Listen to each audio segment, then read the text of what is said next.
নমস্কার, আমার চ্যানেলে আপনাদেরকে স্বাগত। আজ বানাবো মিক্স ফ্রায়েড রাইস।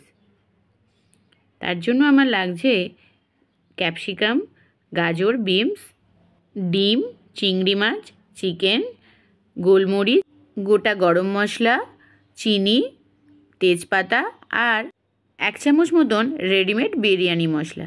আমি এখানে সবজিগুলো আগে থেকেই ভেজে রেখেছি। এছাড়া ডিম, চিকেন, চিংড়ি এগুলোও ভেজে রেখেছি। চিংড়ি মাছটা আমি শুধু নুন হলুদ দিয়েই ভেজেছি, আর ভাজার সময় একটু বেশি পরিমাণে তেল রেখেছিলাম। আর এই চিকেনটা আমি আগে থেকেই মশলা মাখিয়ে ভেজে রেখেছি, সেটা আমি আপনাদের দেখিয়ে দেবো। চালটা আমি ধুয়ে 1.5 ঘন্টা মতন ভিজিয়ে রেখেছি। আমি ভাত করার জন্য জলটা গরম বসিয়ে দিয়েছি। এই জলের মধ্যে আমি দেবো 4খানা মতন ছোটো এলাচ, একটুখানি দারচিনি আর 6খানা মতন লবঙ্গ। ভাতটা হওয়ার সময় আমি একবারে বেশি করে একটু নুন দিয়ে দেবো, আর দেবো 2-4টে তেজপাতা। এবার জলটা একটু ফুটতে দেবো। অন্যদিকে আমি চিকেনের মশলাটা করে নেব। তার জন্য আমি কড়াতে দিয়েছি তেল।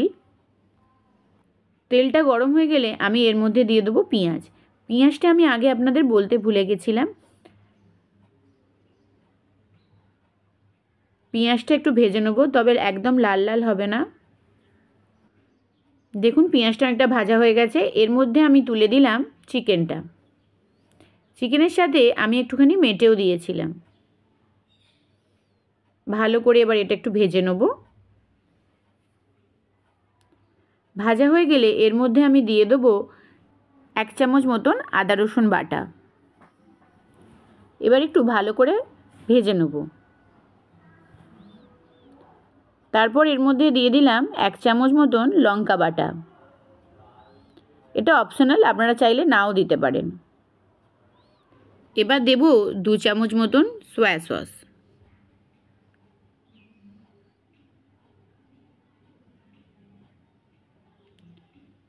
এবার একটু ভালো করে ভেজে নেব, নিলেই রেডি হয়ে যাবে আমাদের চিকেনের মশলাটা।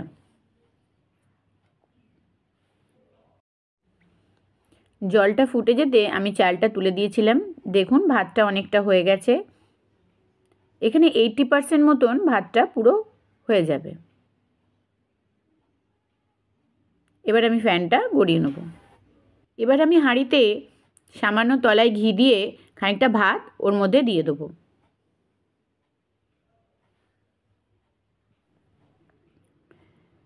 এবার আমি এর মধ্যে খানিকটা ভাজা ডিম দিয়ে দেবো।